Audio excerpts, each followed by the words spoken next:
धन्य है आपकी माता, धन्य है आपका जन्म। आपके संत होने से अनेक पुरखे तर गए। महात्मा कहते जब महात्मा होने की इतनी महिमा है तो तुम्हारे 4 बेटे हैं, एक को दे दो, बना देते हैं। अरे महाराज वो कहाँ बनेंगे, वो तो महात्मा होना भी अच्छा है, गृहस्थ होना भी अच्छा है। बल्कि मुझे कभी कभी लगता है कि महात्मा से एक अर्थ में गृहस्थ की महिमा अधिक है। जैसे शहर में 2 सड़कें होती, एक होता बाईपास रोड और एक वो शहर के बीच से जाता है। आपने कभी विचार किया बाईपास पे जाम नहीं लगता? जाम जब लगता है शहर की सड़क पे लगता है। तो जिस पे जाम लगता हो ऐसी सड़क से शहर पार करना कठिन है। बाईपास रोड तो खाली है, वो तो वैसे ही निकल ही जाते हैं वहां से लोग। तो जो महात्मा कौन? बोले जो संसार रूपी शहर के बाईपास रोड से निकले, और गृहस्थ वो जो संसार के बीच से निकले जहां जाम लग रहा हो। आप विचार तो करो, धन्य है वो गृहस्थ जब अपनी गाड़ी लिए है, जाम लगा है, पीछे वाला हॉर्न दे रहा है, बढ़े तो तब जब आगे वाला बढ़े। मोटरसाइकिल वाले, स्कूटर वाले बुरी निगाह से देखते जा रहे हैं, गाली देते जा रहे हैं, वो शीशा चढ़ाए किसी की नहीं सुनता बड़ा है। उस बेचारे को जब मौका मिलेगा तब गाड़ी बढ़ा लेगा, थोड़ा मौका मिलेगा फिर गाड़ी बढ़ा लेगा है? और ऐसे शहर पार करके आखिर में उसी सड़क से जाकर मिल जाता है जिस सड़क से बाईपास रोड से महात्मा आ रहे हैं। इसलिए धन्य है ऐसा गृहस्थ जो अपने जीवन के कर्तव्यों का पालन करते हुए थोड़ा थोड़ा बढ़कर उसी सड़क से मिल जाता है जो सड़क संतों के आवागमन के लिए है। इसलिए गृहस्थों की महिमा है। एक सज्जन बोले ये तो बेकार की बात आप करते हो, संतों की महिमा, गृहस्थों की क्या महिमा? ये माया जाल में फंसे हुए, ये नरक में पड़े हुए।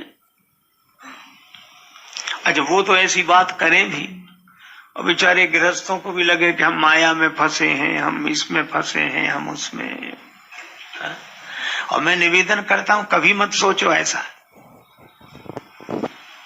तो हमने कहा कि गृहस्थ की कोई महिमा नहीं। बोले नहीं, महात्मा ना होते तो गृहस्थ को शिक्षा कौन देता?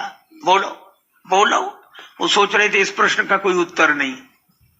हमने भी उन्हीं की शैली में कहा कि ये तो ठीक है कि महात्मा ना होते तो गृहस्थ को शिक्षा कौन। हाँ, तो हमने कहा ये बताओ कि गृहस्थ न होते तो संत को भिक्षा कौन देता? बोलो। महात्मा से अगर गृहस्थ को शिक्षा मिलती है तो गृहस्थ से महात्मा को भिक्षा मिलती है। हाँ, ये महात्मा इतने ठाठ बाट से इनकी कोई फैक्ट्रियां चल रही हैं?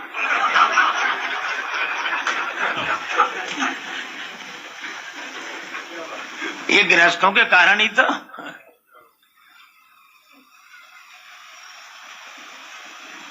अगर वो संत गृहस्थ को शिक्षा देते हैं तो गृहस्थ संत को भिक्षा देता है। और अगर शिक्षा से गृहस्थ का परलोक बनता है तो भिक्षा से संत का लोक बनता है। संत गृहस्थ का परलोक बनावे और गृहस्थ संत का लोक बनावे। उनको संतुष्टि नहीं हुई, नए नए बने थे, बड़े क्रोध में बोले कि मैं महात्मा हूं। हमने कहा महाराज आप काहे कहते, दूसरों को कहने दो कि आप संत हो, बड़े अच्छे। सौर चिढ़ गए। हमने कहा अच्छा क्या विशेषता है आपकी बताओ। तो बड़े क्रोध में बोले मैंने विवाह नहीं किया। तो हमने व्यंग में कहा, हमने महाराज विवाह किया नहीं कि हुआ नहीं।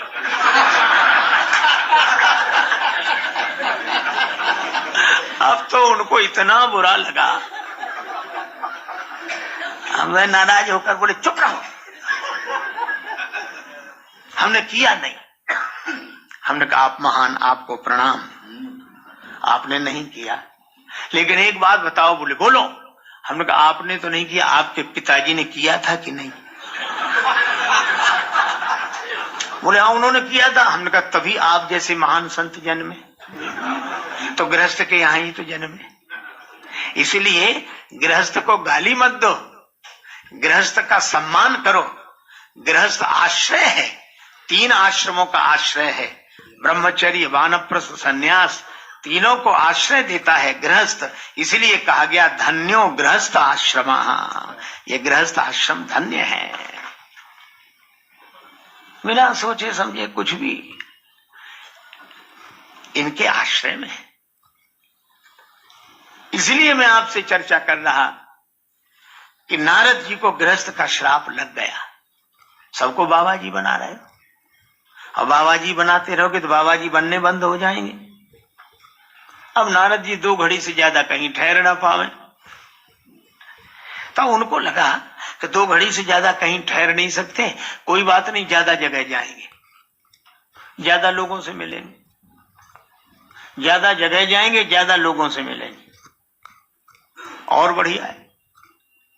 पर आज अखर गई बात, भगवान का भजन करना है और 2 घड़ी से ज्यादा कहीं ठहर नहीं सकते, तो भगवान का स्मरण किया। जानकी नाथ सहाय करे तब कौन बिगाड़ करे नर भगवान की कृपा सुमिरत हरि शाप गति बाधी। भगवान का स्मरण करते ही साप की गति अवरुद्ध हो गई।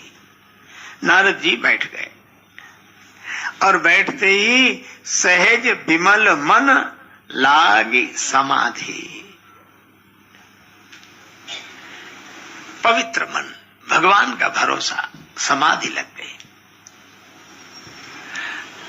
अब मुनिगति देख सुरेश डराना, ये देवराज इंद्र को बड़ा डर, इतना तो किसी साधारण आदमी को नहीं होता जितना इन्हें डर रहता है। इंद्र को इन्हें बराबर यही डर रहता, कोई हमारा पद तो नहीं लेने वाला है, गद्दी लेने वाला तो नहीं है। नारद जी इसीलिए तपस्या कर रहे हैं कि इंद्र हो जाए, इनकी तपस्या भंग करो। काम को बुलाया, काम ही बोल कीन सन माना, काम आया। कामदेव ने कहा कि हमें काम दो।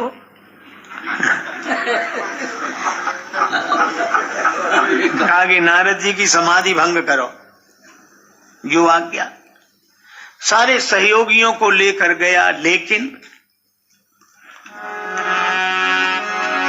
काम कला कछु मुनि न व्यापी, काम कला कछु मुनि न व्यापी, काम कला, काम की कला मुनि को व्यापी ही नहीं, निज भय डरे मनोभाव पापी। अब उसको लगा कि नारद जी पर हमारा कोई प्रभाव नहीं पड़ रहा।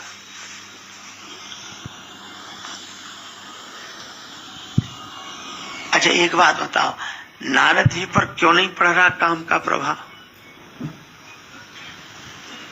इसलिए नहीं पड़ रहा,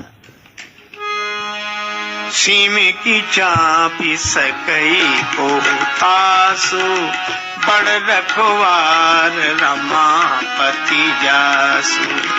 सीम की चापी सकई को,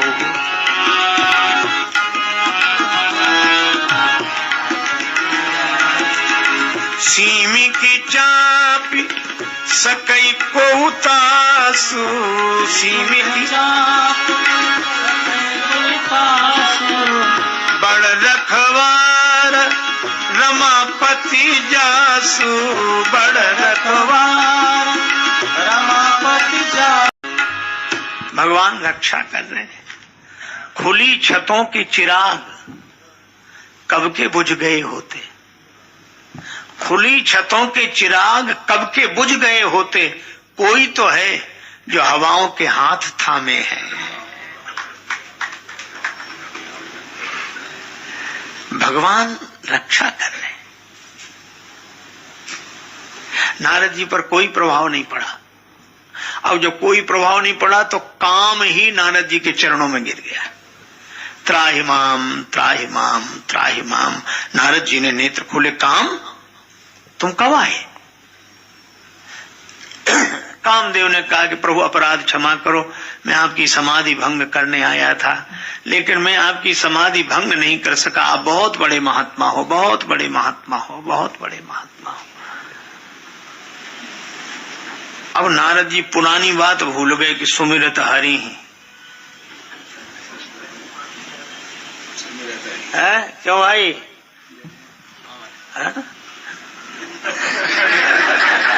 काम कला कछु मुनि न व्यापी। एक आदमी बोला हम अकेले बैठे थे, अकेले निहत थे, कुछ नहीं कर रहे थे, और बड़े बड़े लोग आए बंदूक लेकर, तीर लेकर, बाण छोड़े, गोले छोड़े, और हमारा कुछ नहीं बिगड़ा। अच्छा, तुम्हारा कुछ नहीं बिगड़ा? तीर छोड़े, गोले छोड़े, बर्छी वाले छोड़े, हाँ कुछ नहीं बिगड़ा। कहाँ बैठे थे हम? किले के भीतर, दीवारें दरवाजे बंद, बाहर से करते रहे। अब इस आदमी से पूछो कि इसमें तुम्हारी महिमा है कि किले की? अच्छा, किला ना होता फिर बच जाते। मैं कहता हूं कि नारद जी बच गए भगवान की कृपा के किले की ओट में। और नारद जी क्या मानने लगे? वाह, अरे हम अब भूल गए भगवान को। हम बड़े कमजोर हैं ये गुब्बारे, ये थोड़ी सी हवा में फूल जाते हैं। बड़े कमजोर हैं ये गुब्बारे जो थोड़ी सी हवा में फूल जाते हैं, और जमीन से थोड़ा ही ऊपर उठते ही अपनी औकात भूल जाते हैं।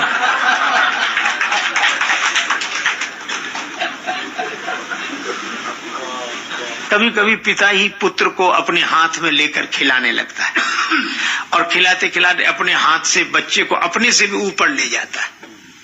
अब बालक को पिता की भुजाएं देखनी चाहिए, पिता को देखना चाहिए कि इन्हीं के कारण ये ऊंचाई मिली है, लेकिन बालक पिता की तरफ नहीं देखता, वो आकाश की तरफ देखता। उसे लगता हम ही हम है, हम ही हम है, हमारे जितना ऊंचा कोई नहीं, हम ही हम है, हम ही हम है। भगवान वो को नहीं, भगवान भी नहीं, हम ही हम है। और तब पिता क्या करता? दोनों हाथ छोड़ देता, धड़ाम से नीचे गिरते, और गिर कर कहता अरे आप भी थे, हमें पता ही नहीं था। भगवान की भी परवाह नहीं कर रहे हैं। काम ने कहा कि नारद जी आप पर मेरा कोई प्रभाव नहीं पड़ा। नारद जी बोले मुझे क्रोध भी तो नहीं आया, क्रोध नहीं आया, न काम का असर है और न क्रोध का असर। भयउ न नारद मन कछु रोसा, कहे प्रिय वचन काम परितोषा। और काम एक तीसरी बात भी सुन ले, क्या देवराज इंद्र से कह देना हमें उनके पद का कोई लोभ नहीं है, लोभ भी नहीं है, न काम है, न क्रोध है, न लोभ है, तीनों नहीं है। श्री नारद जी को भ्रम हो गया, हम लोगों को कई बार भ्रम हो जाता है कि हम में कुछ है ही नहीं, और जैसे ये भ्रम होता वैसे ही भगवान कोई ऐसी लीला कर देते हैं नारद मोह की तरह, तो पता लगता कि अरे ये भी है। एक मैया थी, वृंदावन की कथा है, वहां के संत थे, तो रोज भिक्षा के लिए जाए, तो एक मैया के यहाँ जाए, तो मैया भिक्षा तो दे, ये कहे बाबा मेरे एक प्रश्न को उत्तर दे। अच्छा मैया पूछ। तो कहती बाबा तेरी दाढ़ी मूछ अच्छी है कि मेरे कुत्ता की पूंछ अच्छी है?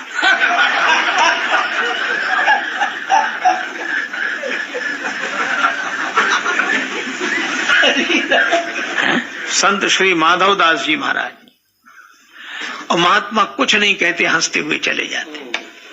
और वो रोज पूछती बाबा उत्तर ना ही दियो, तेरी दाढ़ी मूछ अच्छी कि मेरे कुत्ता की पूंछ? महात्मा कोई उत्तर नहीं देते। एक दिन महात्मा माधव दास जी ने शरीर छोड़ दिया, विमान लेकर लोग उधर से निकले। बुढ़िया बोली कि बाबा चले गए? हाँ। अरे मेरा उत्तर तो दियो ना, रखो विमान। अरे मैया नहीं नहीं, मरना भी संतों के लिए खेल है। एक महात्मा थे, सो मर गए।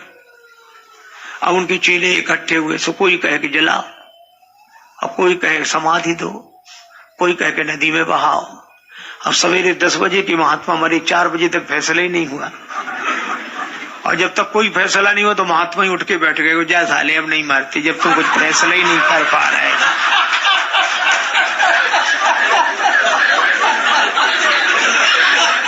हमने भी छोड़ दिया मरने का विचार। महात्माओं के लिए तो मरना जीना था। सो मैया बोली कि हमारे प्रश्न का उत्तर तो देंगे बाबा। सो विमान उतरा लिया, अब हिलाने लगी, बाबा उत्तर दो तब जाओ। और जो ऐसे ऐसे किया, सो बाबा के शरीर में प्राण आ गए। अब बाबा उठ के बैठ गए।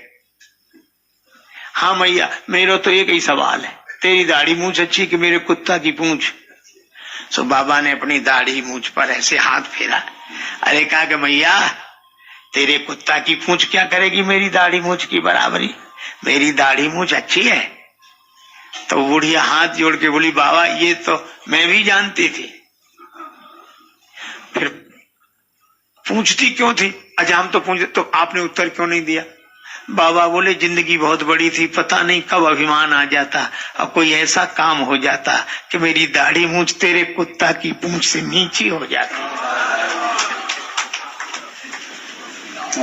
और अब मैं जा रहा हूं तो दास कबीर जतन से ओढ़ी, ज्यों की त्यों धर दीनी चदरिया। अब मैं कह रहा हूं कि मेरी दाढ़ी मूंछ अच्छी है। इसलिए कभी अभिमान न करे, भगवान के लीला राज्य में सब संभव है।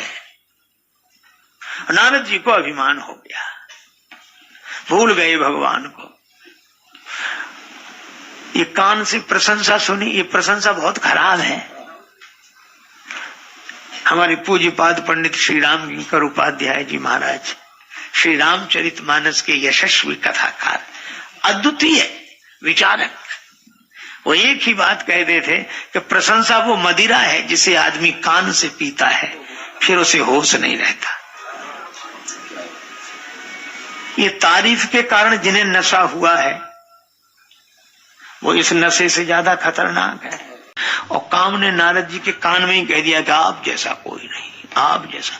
हम लोग भी यही सुनते हैं रोज, अरे आप जैसा बड़े महान, और आप तो साक्षात भगवान है, प्रभु परमात्मा। हम लोग बड़े खुश होते हैं। अरे खुश मत हो। अगर कोई प्रशंसा करे तो जैसे हर चीज भगवान को भोग लगाते हो, इसी तरह इस प्रशंसा का भी भगवान को भोग लगा दिया करो। ये प्रभु आपकी महिमा है, हमारा क्या। पर नारद जी ने भोग नहीं लगाया भगवान को। यद्यपि देवराज इंद्र के यहाँ मुनि प्रशंस हरि सिरुनावा, देवताओं ने मुनि की प्रशंसा की पर हरि को प्रणाम किया। पर नारद जी, मेरे जैसा कौन, मैंने काम को जीता, क्रोध को जीता, लोभ को जीता, कोई नहीं, त्रैलोक में कोई नहीं, तीनों विकार जीत चुका हूं। अच्छा, किसी ने काम को और भी जीता? हाँ जीता है। किसने? भगवान शंकर ने। हाँ, शंकर जी ने काम को तो जीता है, लेकिन क्रोध को नहीं जीत पाए। क्रोध तो नहीं आ गया काम पर। अरे नारद, काम को भी जीता, क्रोध को भी जीता, लोभ को भी जीता।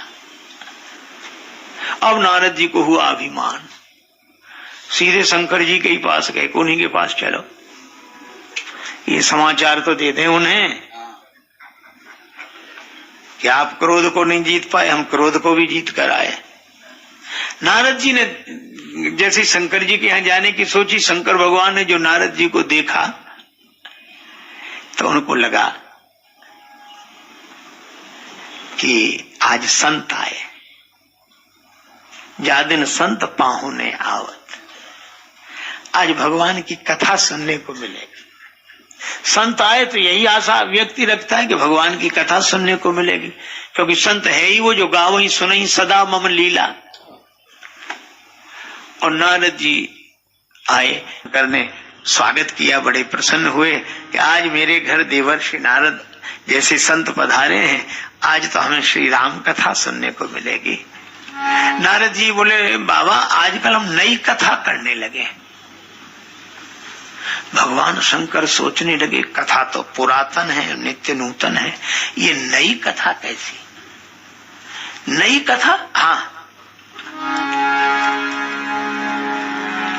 शंकर जी रामचरित सुनने को बैठे थे और नारद बाबा ने मार चरित शंकर जी को सुनाए क्या? रामचरित नहीं, मार चरित। बोलो राम की जगह मार। भगवान शंकर कुछ नहीं बोले। अच्छा, वक्ता कुछ कहे और श्रोता कुछ न बोले तो कभी कभी वक्ता उत्सुक होकर पूछता क्यों, कैसी लगी कथा? शंकर जी बोले कथा कैसी लगी ये तो मैं नहीं कह सकता, पर एक निवेदन करूंगा। हाँ हाँ बोलो।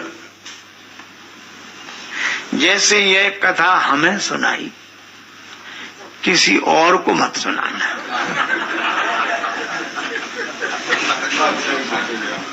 नारद जी बोले हमें तो भगवान से मतलब है बस। शंकर जी बोले हाँ, उन्हीं को मत सुनाना।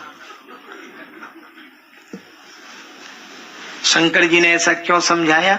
बड़ा अच्छा संबंध है, अति प्रिय जाने, अत्यंत प्रिय समझकर समझाया। महेश सिखाई। अब भगवान शंकर ने इतना बढ़िया तो उपदेश दिया। शंभुदीन उपदेश हित नहीं नारद ही सुहान। नारद जी को अच्छा नहीं लगा भरद्वाज कौतुक सुनहु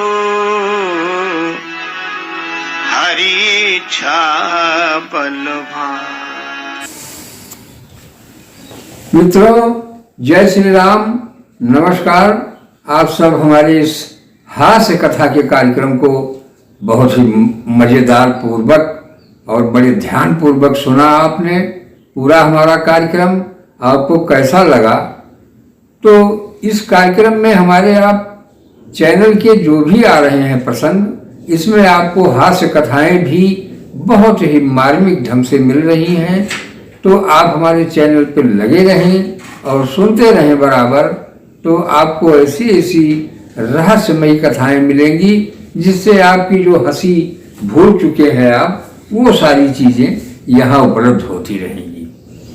क्योंकि आज के इस भौतिक समय में हर व्यक्ति परेशान है और यही लगा हुआ है हाय धन हाय धन, और उसका मन मस्तिष्क चित्त सभी बिल्कुल सीरियस बना हुआ है, जिससे कि शरीर में अनेकों प्रकार की बीमारियां उत्पन्न हो रही हैं।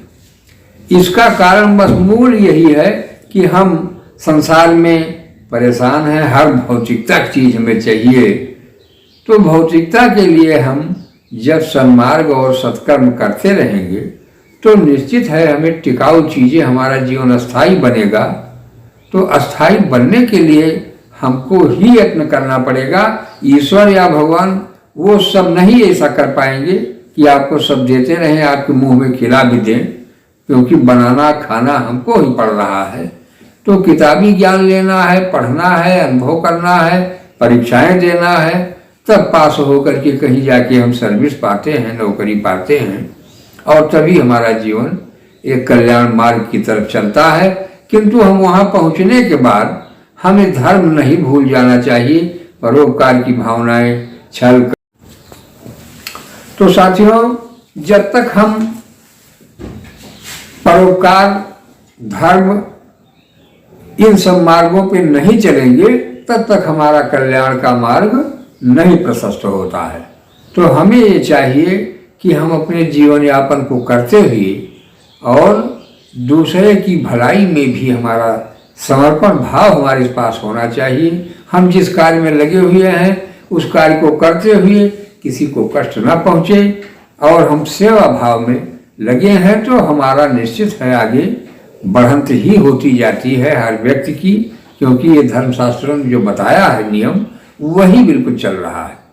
हमें आपको अपनी तरफ से कुछ भी कहीं भी कोई भी गलती न होने पावे, यह विचार भाव में हमेशा रहना चाहिए और अपनी बुरी आदतों को हमें छोड़ते हुए सत्कर्म के मार्ग पर चलना चाहिए। साथियों, तो आपको ये हमारा कार्यक्रम कैसा लगा आप लोग हमें कमेंट के माध्यम से जरूर बताएं, और यदि हमारे चैनल पर नए हो तो आप हमारे चैनल को लाइक, सब्सक्राइब, शेयर कर लें, जिससे कि आपको बहुत ही महत्वपूर्ण जीवन की रहस्यमयी बातें मिलती रहें।